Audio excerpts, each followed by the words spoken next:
Hi, my name is Elzabeth Mitchell, and I am one of the candidates for the Victor Central Schools Board of Education. I am a Farmington resident and a teacher at Pittsford Central Schools with over 12 years of experience in New York public schools. My son is a kindergartner at the early childhood school, and my daughter will begin preschool at St. Patrick's next fall. I'm really honored to be able to address the Victor Central School residents, and I'm very thankful for the PTSA for providing us the opportunity to do so prior to the election. If you'd like to find out more about me as a candidate, I do have a Facebook page, and it's Elzabeth Mitchell for Victor School Board. So if you're interested in hearing more about how I stand as a candidate and just some more about me, you can feel free to check that out. Question 1, what is your vision for Victor Central Schools, and how do you feel students, parents, and residents currently view VCS, and how would you like them to view VCS? So I think Victor Central Schools is a place of great pride for much of our community. The main reason why my husband and I chose to build our house in Farmington was so that our children would be able to attend Victor Central Schools. We knew many residents in both Victor and Farmington, and they all spoke very highly of the district and their experiences with the schools.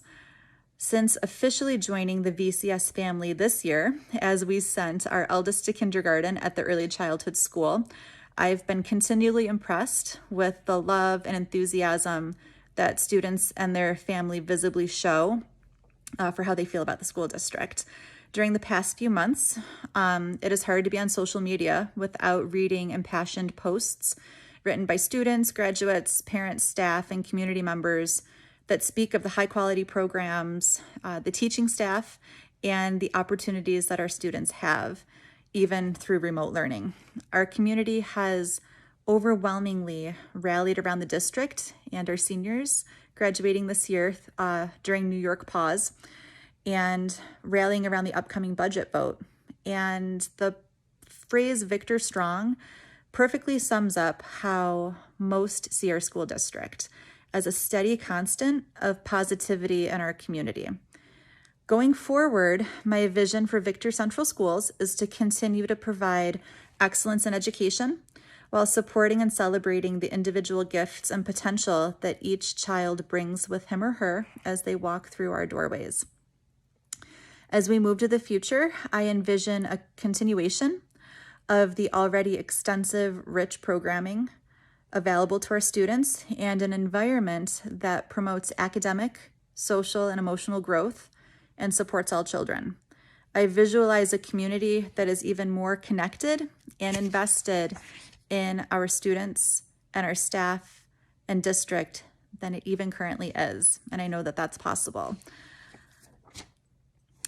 Okay, so this is question 2, and it reads, as a board member, you are expected to represent the entire district. How do you plan to engage and communicate with VCS community, as well as residents not currently connected to VCS? So community engagement and communication are two areas that are crucial in supporting any school district. I think we need to provide a mix of opportunities for residents to be on our campus for functions and events, and also have some outreach that happens off campus. First, I think the virtual town hall meetings each week have been very helpful to keep parents and engaged residents aware of the budget and the events surrounding our school closings from earlier this spring. I would want to investigate if those meetings could be broadcast on either a local Victor television channel or a radio station that's local to the community to make information more accessible to those who do not have or use social media accounts. I also think inviting residents on campus to spotlight various groups of students and organizations can provide them with an authentic experience within our school community, such as concerts, art shows, and senior events that could be geared towards senior citizens, such as Decades music concerts, bringing former sports players to VCS games, practices, and helping out with the booster clubs. As a board member, I would work to be at as many of these gatherings as possible, and I'd be willing to help spearhead many of them and lend my support and assistance in any way that I could. I also think monthly scheduled, like a community conversations and coffee, could allow residents to attend a more informal event with district leadership, board members, teachers, other stakeholders to gain information about what our schools have been up to, future events that will be occurring on campus, and even budget information for the upcoming year. Student groups and programs could also be spotlighted each month to show the great opportunities our students have at VCS, both in and out of the classroom. So I envision either academic programs or a club coming and, giving a presentation about what their club does and what they are working towards. I could see a sports team come and, share highlights as to their season and what's going on with that.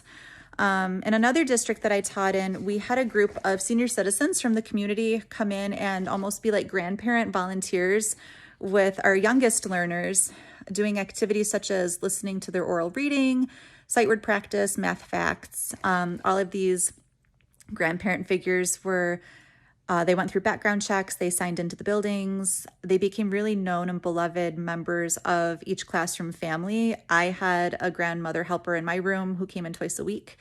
And it was just a really great opportunity for the children to get to know some senior citizens in our community. And it gave the volunteers a chance to engage with students and to see how our youngest learners spend part of their day in school. And I would love to help set this up for VCS and be a point person in that program and organization.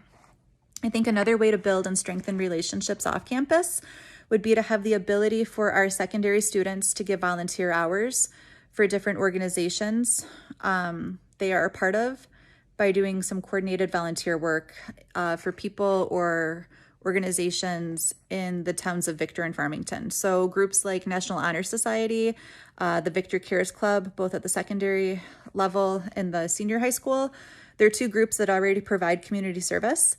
And I would look for ways that we could expand that service around our towns and focus on populations that may not have a close engagement with the district. Sports teams and other clubs could provide some volunteer opportunities as well around the community that can definitely help for team building. I know that our young people love to give back and be involved, and I think that we can target our outreach efforts to build relationships with residents that may not have strong ties to our school community for whatever reason, and kind of bring them in to what our school community is all about. I think it would be invaluable. And I, as a board member, would really look forward to helping all of those possibilities come to fruition. Question 3 reads, some are concerned VCS is falling behind other surrounding districts in terms of academic programs and performance, as well as technology access. What are your thoughts on how to address these concerns? So I think the most immediate way to address these concerns is to vote to pass our 2020 budget in a couple of days, so that our programming, as it currently stands, can be maintained and afford our students the same opportunities next year and in the years to come. Increasing our class sizes and cutting programs due to not passing the budget will not ease concerns of the residents about those areas. I would be in favor of exploring how we could continue to grow our programming. I would want to maybe consider hybrid courses, so courses that could be done partially online, partially in person. I don't know what that would look like logistically for scheduling at the secondary level, but it's something that I would be, willing to talk about with the secondary staff. Distance learning opportunities and the possibility of expanding our electives at the secondary level to provide additional learning and experiences for our students. In terms of technology, it's definitely on the minds of our parents and residents and even some of our older students as we continue to work through remote learning this spring.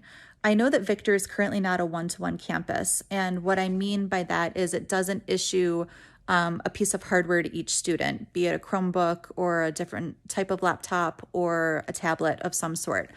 In the immediate future, unless there is grant opportunities to fund this, I don't know if it would be fiscally responsible to become a one-to-one district like next year, both in regards to the startup costs and the maintenance, but it's an area that I know is very valuable to many families And I think it's one that should be examined to determine if this is a feasible undertaking for our district in the near future. Question 4 states, what are your views on the current budget proposal? Do you feel that property tax increases are necessary, or do you have other ideas on how to increase revenue? And then in parentheses it reads, some families commented that Ontario County does not share sales tax revenue with schools.